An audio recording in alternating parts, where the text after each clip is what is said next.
All right, Nuggets fans, welcome into Pickaxe and Roll, brought to you by our good friends over at BetOnline and SCL Mortgage. I am your host, Ryan Blackburn at NBA Blackburn on Twitter, part of the Mile High Sports Podcast Network, and I am here. I am ready to discuss the Denver Nuggets this morning.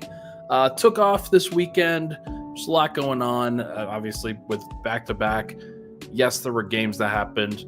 No, there were not fun games to talk about. I didn't want to talk about it until today. So my apologies. We are going to get into it now. We'll do some kind of final wrap-up thoughts on what's happened, as well as some discussion on the lack of depth that the Nuggets have had over the course of this season and how it really has affected everything from the beginning of the season to where they are now.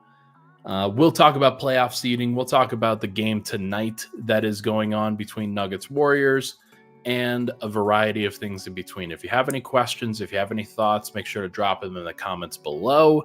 Always appreciate those for stopping by, especially on this Monday morning. Hope your Monday is starting off right. And if not, let's see if we could get it better. Once again, I'm your host, Ryan Blackburn. Thank you so much for tuning into the show. Please hit that like button, hit that subscribe button if you're watching on YouTube. Would really, really appreciate it. If you're listening on the audio side of things, make sure to drop a 5-star review. Have seen some of those come in and have been really, really appreciative. So thank you so much for tuning into the show and supporting the show. It does mean a lot. Before we get into it, this podcast, as you know, it's brought to you by the good folks over at BetOnline. Your number one source for everything online betting and your number one source for betting on the madness. Whether you're a seasoned fan or a first-time bettor, BetOnline is your ultimate game day companion with the largest selection of odds on everything from college basketball to a $200,000 bracket contest. BetOnline continues to be your number one sports betting source. From every Cinderella story to every hat trick, BetOnline has you covered with odds, stats, and more on every game, every play, and every win. BetOnline, the game starts here. All right, let's get into the show. Thank you, everybody, for stopping by. Cedric's in the chat. We are in trouble. Yeah, I would say so. Boyan says, I am on the verge of skipping the next few games after this years of religiously watching Nuggets games. That's not good. Things are not going well. It's not a great place to be. Matt Reynolds says, hey, Ryan, everyone. Thank you for stopping by, Matt. And Snowwolf, Nuggets should have gotten Luka or Butler or someone to help Joker. You know what? They should have just gotten Luka. I agree. That would have been a great idea. They should have just done that.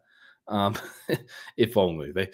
I don't even know if they even knew that Luka was on the market, nor did they have the resources, especially at that time, to go get him.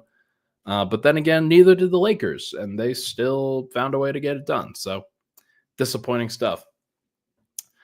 All right, well, let's talk about kind of final thoughts here of these last two games before we get into the depth issues.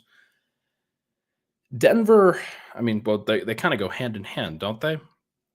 Denver played pretty much everybody except for Julian Strawther and Deron Holmes in their game against the Lakers on Friday night. And that game was pretty weak.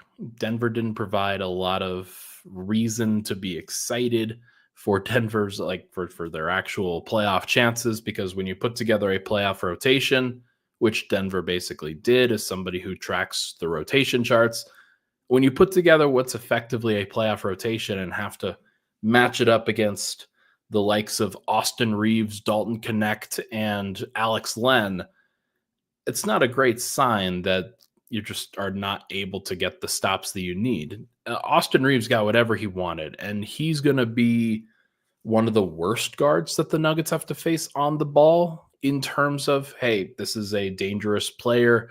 You have to manage this. And I understand Denver being a little bit like, all right, they're a little bit lax in terms of their defensive coverages when they don't have to face LeBron James and Luka Doncic. But then again, Denver started off with over 40 points given up. They gave up 126 on the game. They continue to show that they are not really ready to be a defense that can be sustainable in the playoffs. And you would hope that in a follow-up effort, yes, Denver is tired, but you would hope in a follow-up effort, after noting that they had issues, after noting that things were a problem, that Denver would put together a better performance against a team like the Washington Wizards, who are like, they've gotten very little left to play for, but they have guys that, especially young players, that are going to be very motivated. Alex Sarr was very motivated. Kaishan George, very motivated. Bub Carrington was good off of their bench. And it just didn't matter what Denver wanted, because teams are not going to give them what they want when the games actually matter. And Denver gave up exactly the same number of points, 126, as they did in a game where, hey, probably should have had a little bit more motivation then. Understandably so that they didn't have a ton of motivation against Washington, but this time it got them burned. And it's just frustrating to watch a team that I think has good enough talent to be good defensively not display it on a consistent basis for a number of reasons. The first major reason is that they're a little bit apathetic. Like, things have kind of run their course a little bit this year, where the same messages that Michael Malone would have been sharing last year, which were listened to last year, they are not being heard. They're not being discussed. They're not being like guys are saying the right things a lot of the times in these post-game pressers, but not enough action is actually being taken. Players can say that they need to try harder, that there needs to be more urgency, but until you actually do it, nobody's going to really believe you. And I don't think the Nuggets fans really believe the Nuggets right now in terms of how much urgency there actually is or should be. And again, it's mid-March basketball, so I understand why you can be a little bit shaky on stuff like this. You've got to save some stuff for April, for May, for hopefully June if you're lucky enough.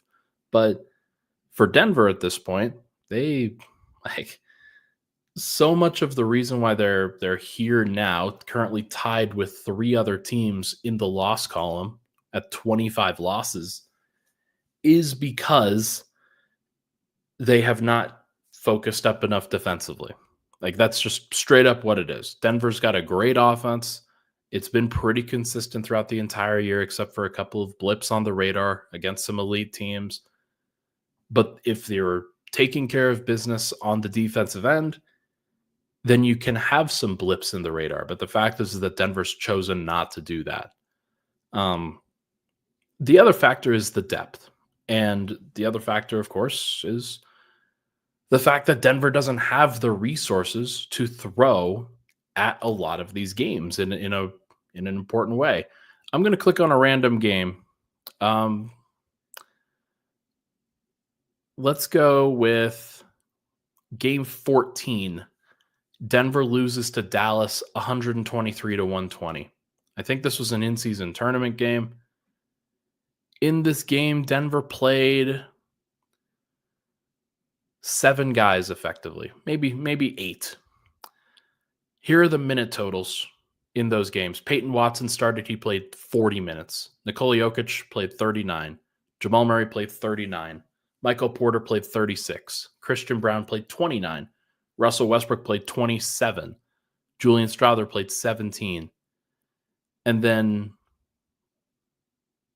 with depth, like DeAndre Jordan played 452. Dario Saric played 341.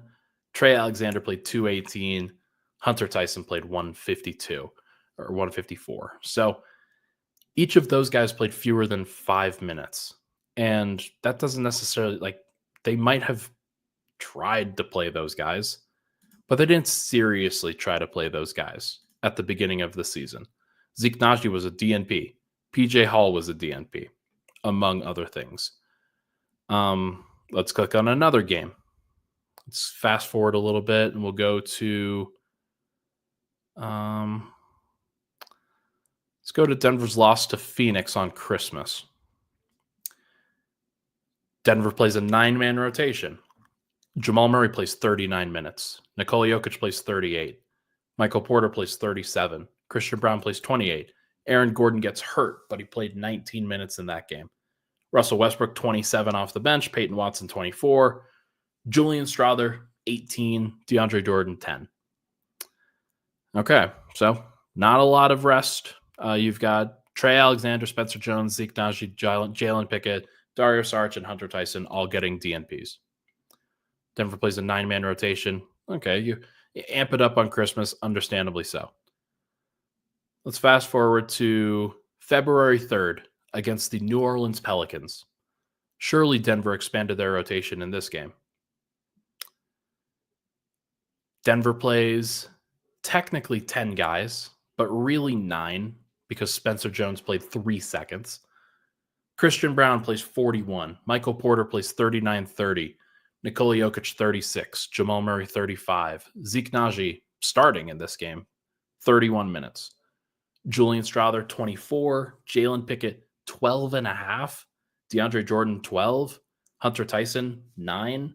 And Spencer Jones 3 seconds.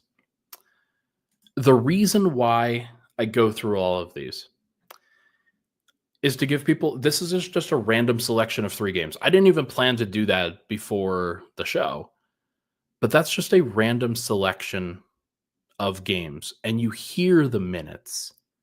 You can like you're listening to Nikola Jokic playing 36, 38, 39 minutes.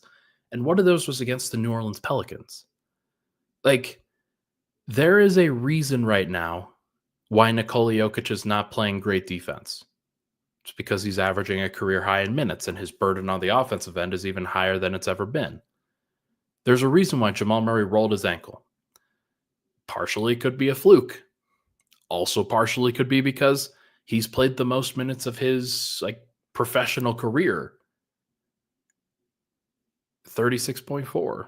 And he's also in line to play more minutes and more games than he's ever played since the 2018-19 season, which was 6 years ago. And Michael Porter is up to 33.7. Christian Brown is playing his first regular minutes as a starter at 33.5. Russell Westbrook's averaging 28 a game. Aaron Gordon not playing a ton, not starting a ton of games overall, but he still has a burden and he's clearly been hurt. It's been tough to get him back out there. Denver has not been able to trust their depth. Here's the selection of minutes. Jokic at 36, Murray at 36, Michael Porter at 33, Christian Brown at 33, Russell Westbrook at 28, Aaron Gordon at 27, Peyton Watson 23, Julian Strawther at 22, and then the next highest guy, Dario Saric, is 9th at 13.5, and he's only played 15 games on the season out of 68. He's played less than a quarter of Denver's games. DeAndre Jordan is their 10th man, and he's played 11.5 minutes per game. Now, let's go randomly over to the Golden State Warriors, who are surging right now. It looks like they're playing great basketball. It doesn't feel like they're tired. Steph Curry's down to 32.2 minutes per game. Jimmy Butler's averaging 31.7. Draymond Green's at 28.9. Jonathan Kuminga is their 4th highest minute guy at 25.6. Brandon Kpajimski, 25.4.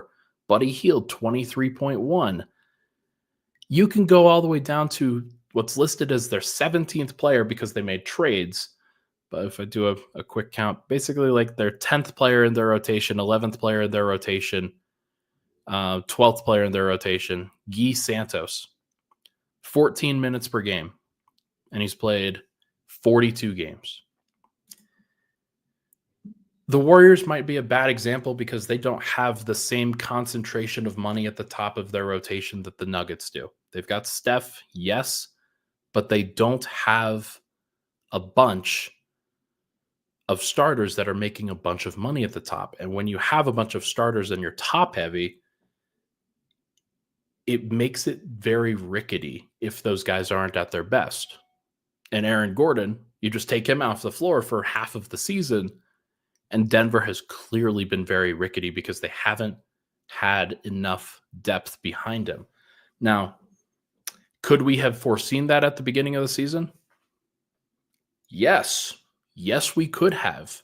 Yes, we could have talked about that and maybe had a possible issue with that.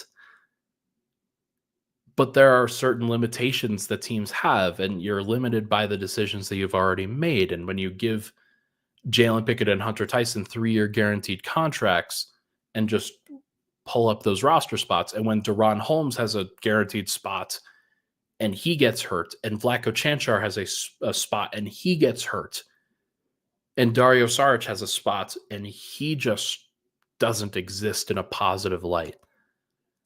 When you waste roster spots, it matters. And like I could look at the two-way contracts, for example, for the actually I can't for the Warriors this year because they don't really have a bunch of guys that are contributing right now. Jackson Rowe, Taron Armstrong, and Braxton Key. Shout out Braxton Key, by the way. Not necessarily the best stuff. The long and short of this is that I'm not going to sit here and say the Warriors have the championship formula. They are not going to win the championship. That's not what I'm trying to say. Denver has a higher chance right now of winning the championship than the Warriors do. Full stop. The problem that Denver runs into is that they cannot improve on the defense because they do not have enough energy, because there aren't enough players, and the roster spots haven't been used actively enough, and the coaching staff has not played the depth enough. They have not trusted enough. And as a result, this is all spiraling on itself. And that, like, there's fault that you can put at the feet of everybody, but I don't know if there's one person that you can blame over anybody else. Like, as much as I think Nuggets fans want to blame Calvin Booth, I'm not sure you can fully blame him entirely for it either, because if Michael Malone was playing Jalen Pickett at the beginning of the season, playing Zeke Naji at power forward at the beginning of the season, playing I don't know, he tried playing Trey Alexander. Maybe you played PJ Hall or Spencer Jones a little bit. Like, if you're playing those guys on a consistent basis and working on developing them, then you have a different perspective right now. If you are instilling the idea that Nikola Jokic needs some rest, and he did get rest early in the season, he's not getting any rest now, that's for sure.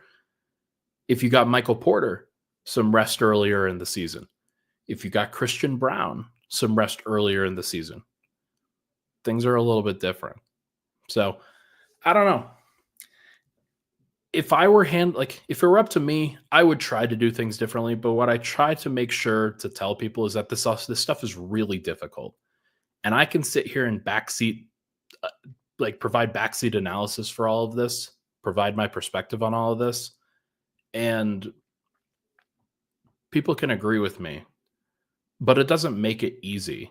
It doesn't make it like super easily foreseeable, like to this degree.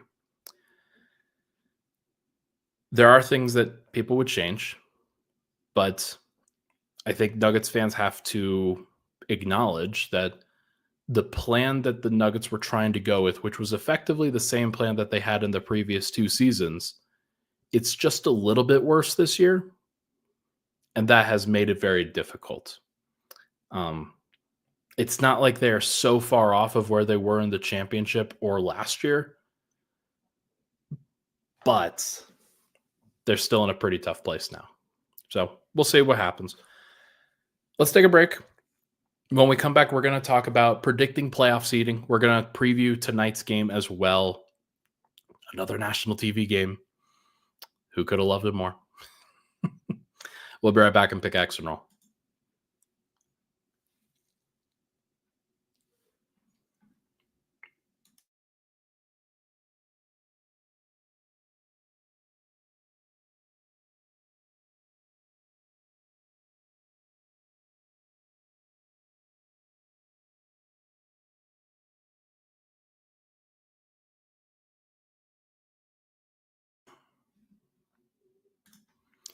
All right, we are back. Pickaxe and Roll, Ryan Blackburn here. Thank you so much for tuning into the show on this Monday morning. SCL Mortgage is the sponsor of today's show. They've helped hundreds of people like you achieve their dreams. Truly a one-stop shop for all of your residential mortgage needs. If you're self-employed, if you need payment assistance, or if you're looking for a second mortgage, SCL Mortgage specializes in assisting people with unusual financing needs, as well as those with great credit. Hundreds of satisfied customers, 5-star reviews, and A+ Better Business Bureau rating shows the pride we take in our work from SCL Mortgage. Call 303-790-2222 or visit myspecialmortgage.com. All right, back at it here. Let's talk about the playoff picture. Let's talk about this. I think in general, you look at the standings and you start to cringe a little bit. But here, let's actually pull this up on the screen. I'm gonna try to do everybody a solid and say, hey, this is what's happening. So give me just a second as I try to pull up the standings and put them on the screen for you folks. This didn't used to be a thing that I could do on StreamYard, but because of the additions that they've made, we can now get into it. Will that work? Yeah, that'll work. Let me edit this just a little bit. Put myself up there. All right. There we go. The Western Conference. Oklahoma City is by themselves. They have a 13-game lead on everybody else. They are going to win. And folks, I need to get you ready for this. Shai Gilgeous-Alexander is going to win the MVP, and I don't think it's going to be close. Nikola Jokic has had a fantastic season. There are a lot of people that are caping for him. There's a lot of players that are talking about the stats that he's putting up. But this most recent stretch and the separation that OKC has, everything that's going on, like they are on pace currently, 82.4 win percentage. They're on pace to win about 67, 68 games. And the Nuggets might get to 50. They might get to 52, might get to 53. The gap is just too large. And that's okay. Like Jokic has had, like he said, 3 MVPs. He'll be a top 2 finisher in 5 of them. He's not going to be like, this isn't a situation where he's going to be like shafted, for lack of better word, on this award. When he lost to Embiid, that was bad. Like that was not, like, I could justify it and people did justify it, but that was bad. This is not that. OKC is so much better than everybody else, and Shai is so clearly their best player, and they have the formula in the regular season. They are the story of the season for your narrative voters out there. Like the story of the year is how great OKC is in comparison to the Western Conference. And so like they are going to get that. So just brace yourselves for it. You heard it from me. I'm sorry. Like I know that some Nuggets fans really care about this and some don't. Some just want the legacy for Jokic. Most important thing Jokic can do for his legacy is go and win another 2 titles. And the Nuggets have some work to do on that front. Okay. Jeff Morton in the house.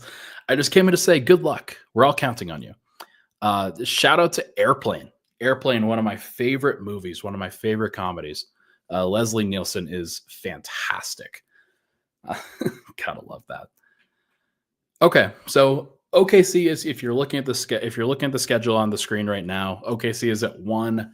Houston, Denver, and Memphis are all tied at 43 and 25. The Lakers, 41 and 25. They have the same number of losses, so they're well within range.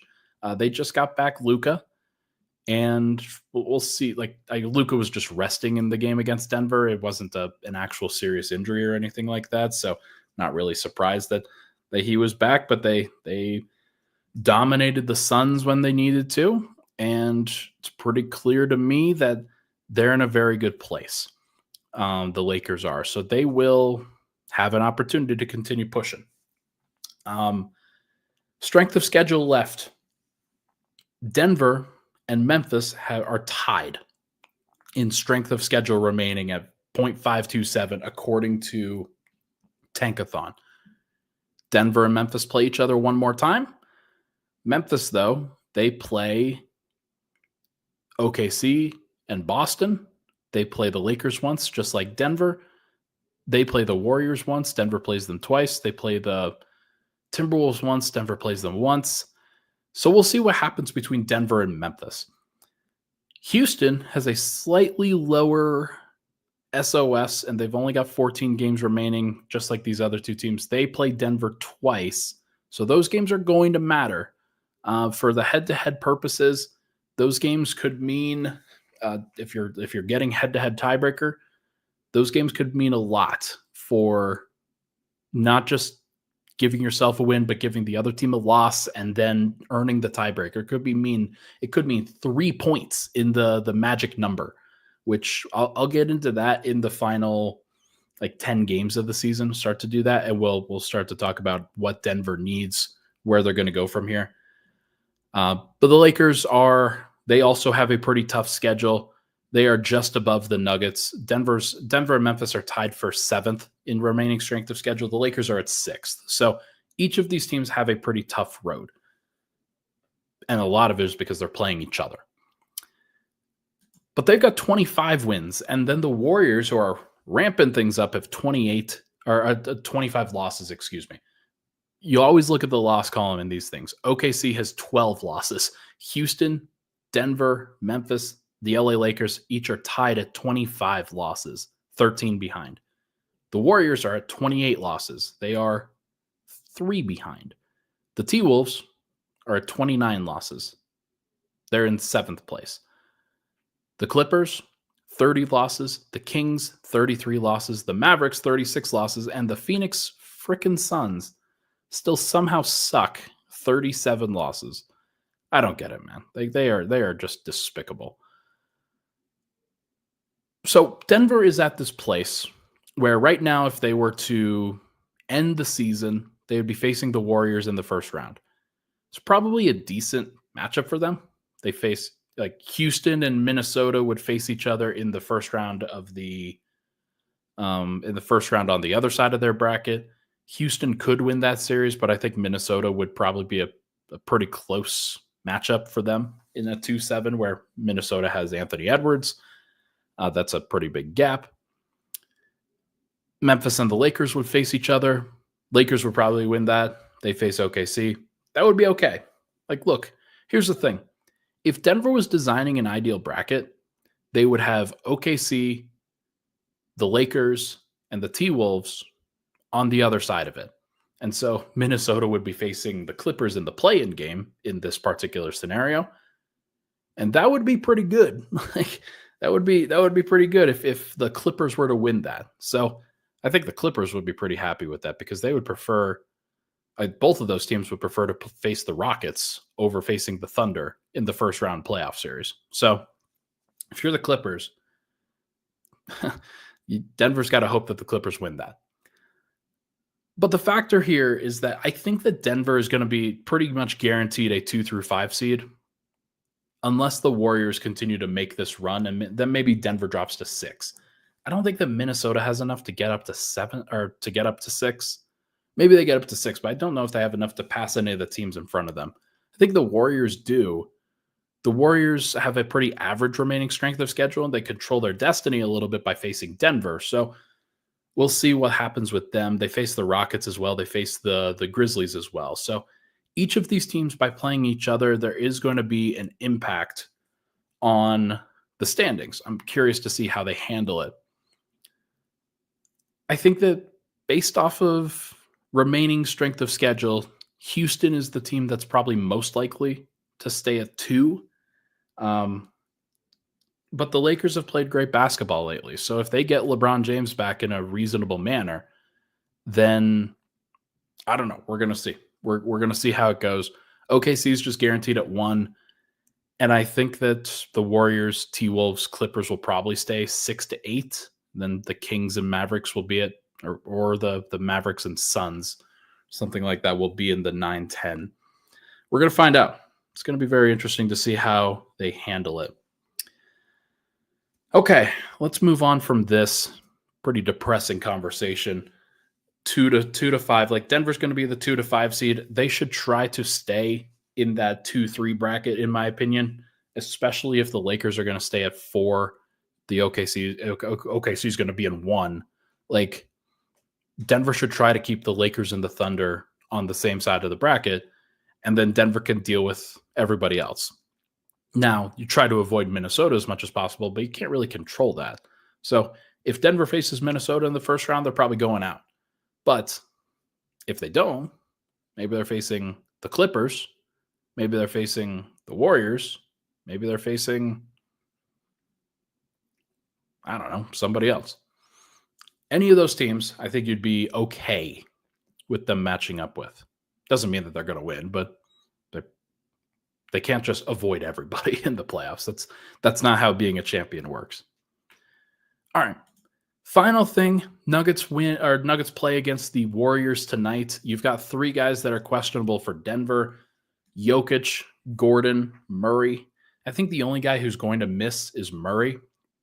I think Gordon, he's questionable, but that's usually what happens when he returns in these games after missing.